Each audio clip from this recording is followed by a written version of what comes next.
Hey, this is Donna Nova, the Transdimensional Twin Flame and the Afterlife Artist. I'm connecting with my extraterrestrial friend Melafon, the extraterrestrial that was recovered from the crash in Varginha, Brazil in 1996. I met him in a blind remote viewing session about a week ago and had two sessions connecting with his beautiful enlightened energy. He's an enlightened being, and that was also reported from the people who met him when he was in Brazil before he transitioned across the veil. So he's still able to communicate because nobody dies. You just go to a different dimension where you don't need the physical body. So today we are talking about me and my insecurities, because recently I've been meeting people who are the top in their field, in these fields that I'm interested in here on Earth. And I have met some amazing guides and people in the non-physical that work with me, like Ram Dass is probably my favorite. I love him. I can't believe, that's my issue, is that I can't believe these amazing people would actually give me the time of day. And so I think this is a clue that I still have shadow work to do around deserving. Because why shouldn't they want to work with me? I'm really amazing. For being a human, I'm amazing. Ram Dass was a human, and he's amazing. Dolores Cannon is around, and she's amazing. Robert Monroe was a human, and he was amazing. So why shouldn't I be amazing? I guess because those people all had recognition. They were all recognized as geniuses. They were all helped along their journey by other humans that rallied around them and saw them for what they were. And I don't have that at all. No matter what I try to put out there, and I'm not trying, I'm just putting out here in all my ways, creatively and otherwise, who I am. If I channel, that's just because I channel. If I make visionary artwork that I've channeled, that's just because that's what I do. I've always done that. If I make jewelry, if I create anything, if I decorate a beautiful sacred space, that's just what I do. I'm not trying to show off and perform for anybody. At least I don't think I am. This just feels like what I do. I'm always trying to express myself in some way that I find novel and unusual. But I really don't get recognition for all the contributions I have made to these fields, including the fact that I channel God and I'm connected to the orbs. Some people get a lot of attention for having that connection, and some of us don't. And I'm also a woman in a toxic culture that still celebrates toxic masculine instead of divine feminine, and that's just wrong. So I have a lot of things to overcome because I chose to be born in a time full of strife and change and restriction so that I could break out of that. And I am breaking out of that. But I still have these things left over because of all the things that have been done to me and all the things I've experienced, all the contrast from the moment I was born and I almost died. I had a near-death experience when I was born. My whole life has been about struggles, abuse, neglect, instability from my caregivers, toxicity from them, and major physical disabilities that have completely ruled my life. So, I guess as a person who feels like they were never acknowledged and really seen for what they have to give on this planet, what I'm asking Melafon today is, am I really worthy of, working with these amazing people in the physical, but especially in the non-physical, I work with the goddess, God herself. I work with some of my favorite spiritual teachers, and they all say that they're really honored to work with me. But then it makes me wonder if it's my ego making things up because it wants to feel better about itself, because the humans here are not. They don't give me that kind of respect.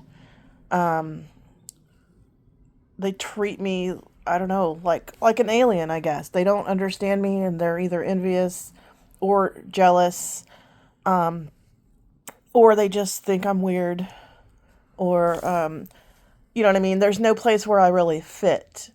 Normal people think I'm crazy. People that are into this stuff, a lot of them aren't that genuine. So when they meet someone who is genuine, they don't like that.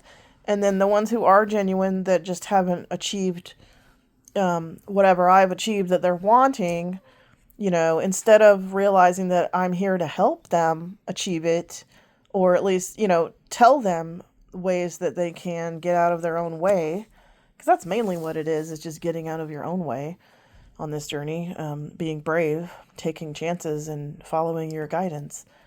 You have to do spiritual practices. You have to do a lot of work for this. But I'm here to help everybody do that. That's why Chris and I incarnated at this difficult time. We didn't have to. We are advanced souls that have already graduated Earth School. We're, interdimensional twin flames. We didn't need to come here to Earth. We're not having a normal life. We're clearly on a different curriculum, obviously. And that's just how it is. We came here to help. So when people feel competitive with us, it's like you're missing the whole point. We came here to help you. You're missing the point. So this is what I said to Melafon today. So these journals, they're really about me and Melafon working on stuff together because he's one of my guides. So some of these are personal. This is session 9. So I asked him over here if I was good enough to work with all these amazing people. And Melafon says, yes, of course, you are good enough. You don't yet realize who you and Chris, my twin flame in spirit, really are. You chose to incarnate again as graduate souls to help during the great change that's taking place right now on Earth. You took the mission again when it was offered by the goddess in 2015. Many people, once embodied, do not ever step into their mission plan from pre-birth. See, we all plan our lives with these soul contracts and, these planning sessions with our groups of guides and helpers before we incarnate, so that we know what kind of lessons we want to learn and what kind of situation we're incarnating into. And the contrasts that we have, meaning the obstacles that we have that contrast from what we really want, those are there to teach us. This is a world of duality and contrasts. And yeah, I'm sick of it too. Let's just say that. But that's what this is. This is what Earth School is. The contrasts are there for you to overcome, not to avoid. They're lessons, they're tests, and they're ways that you can strengthen yourself. These are ways to strengthen yourself. If you never worked out your muscles, you wouldn't have any muscles and you wouldn't be able to stand up. Basically, that's what this is. Earth life is like that. It's like a workout. So he's saying that many people agree to these missions pre-birth, and then when they get here, they've forgotten the mission, of course. We all forget. That's the point of Earth School, is that you don't remember. Because you have complete free will to ignore the mission. You can.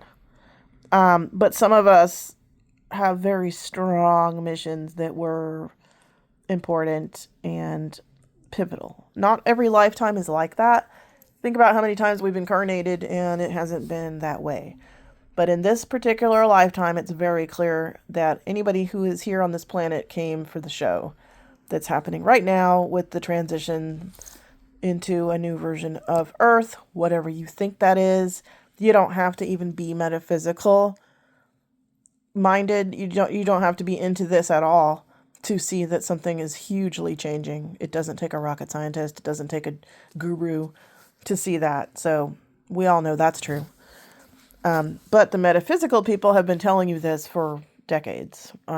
It's been channeled. It's been seen with psychics and remote viewers, and especially people who are channeling the higher realms. They've been telling us about this for decades. It's just that most people didn't pay attention. So he's saying that a lot of people have these missions agreed upon pre-birth, but when they get to Earth, they forget and they don't take the mission when it's offered. So in 2015, I had a spontaneous Kundalini awakening in the black light of Source. It was the womb of the universe. It was God. And then I saw the violet flame goddess with the flaming lotuses in her upturned palms. And I knew that she was also part of me, so that I would have the abilities that she had of transmutation, spiritual awakening, and protection with the violet flame. And I took that mission. I started learning everything spiritual that I could. It was a Kundalini awakening, and I didn't run away from it. Some people have these kinds of awakening events, and they run away. So you have free will to do that. There's nothing wrong with it. It's just that you're not fulfilling the mission that you said you were going to do when you got here for, understandable reasons. But I did not do that. So Melafon is telling me that I am absolutely worthy of working with all these people because I took it. I was offered the mission, as a human once I forgot what I agreed to, and I took the mission. And not everybody does that. So he's just reminding me of that. So many people, once embodied, do not step into their mission from pre-birth. Remember that. Bravery like yours is rare. Remember all your obstacles, the ones that others don't have. They don't do what you do. The obstacles, or your obstacles, like your disabilities, are hurdles that you and Chris put in place to overcome. And I do believe that about all of our issues, that we put these, if we come into this life with these issues, we put them there so that we could learn to overcome them. That's how we get stronger and learn about Earth life. So then he says, you knew how hard it would be, but you also knew the reason. It had to be in order to train you to the high level that it has. But the other factor was your willingness to keep going. You have never quit. Not everyone has that strength of character that you have. You have a fire of determination in you that fuels you. We who get to work with you are honored to do so. Anyone who works with you and Chris and your beautiful babies has to be at the top of their game to work with you. It's important what you're doing. We are all working together. It's all of us. You're not used to that where you're from. But in higher realms, that's how it is. You don't have to earn our respect. You already have. Your mission is important. You're doing great, even when you doubt it. So I said, can you help me remember more of who I really am so I can step into my true power and self? Yes, as we work together, more will come. You could start to remote view these things. Put some of your questions in your remote viewing pool, which I said, yes, that's a great idea, because I am going to make a pool of experiences that I can blind remote view. I have to come up with a lot of them, so I don't know what they are when I choose them randomly. But yeah, I'm going to start viewing the things that I want to know about. existence and my own life. Let's see. He says, you could learn anything about your life and anyone else's in your family. Obviously, only people who have transitioned that I can get permission from. But my parents would do that for sure. Melafon, I love you. This is me. Can you help me meet more ETs here on Earth in the physical? He said, it's already a done deal. Don't forget the orb show that you got at the beach in December and the UFOs that you've seen and recorded, and maybe go out tonight and look. So I'm definitely going to go out tonight and see and sky watch a little bit if the weather's good.